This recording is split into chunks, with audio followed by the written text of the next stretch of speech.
I figured why move this 80 or so pieces of pecan to the splitter when I can move the splitter to the pecan. I'm gonna try this little lid on here, see if I can catch some of that scrap. There's a little residual of that horrible white oak we were messing with a minute ago, but I'm gonna get a tote and we're gonna get over here and we're gonna get to splitting some of this barbecue wood.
Splitter. So I'll take this opportunity to tell you, as you saw a little bit there, that 6-way, it likes to ride up like that all the time. And that causes, I don't know, personally, I think it's a safety concern. I'm afraid it's going to pop off one day, come flying up or something. But it also just, the two bottom pieces always seem to get stuck underneath there, and that's such a pain. So I'm going to go back to the 4-way. 4-way's on there 96% of the time. It's back on there now. You saw what I was doing here. I was basically stacking the ends of the splits on the sorting table, getting rid of some of that chaff down into that plastic tote, and then I was going to stack from there into the tote directly. I'm going to go ahead and stack it because I've got the window cut in it instead of just the loose thrown pieces. But I don't have any help today. I'm usually out here by myself, so it's just too slow. I like to do things in flow and production, and this was breaking it up to have to stop every couple logs, stack and move and stack and move, and plus using the camera makes it harder. So what we're going to do is gas the splitter back up, and then we are going to set the camera up, and then we're just going to get the splitting for a little while. We'll get the pecan down on the ground, and then I'll just basically stack from the ground into the totes. Done it hundreds of times, so it's not that big a deal. So we're going to get going.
Well, I think that sums it up.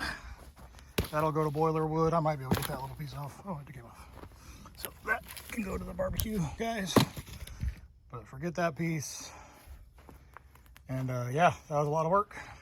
Pecan is definitely not as easy to split as some of that fresh red oak I've got in the pile over there. I'm looking forward to working that because an inch into the piece of wood, that wedge will just come down this far and it pops.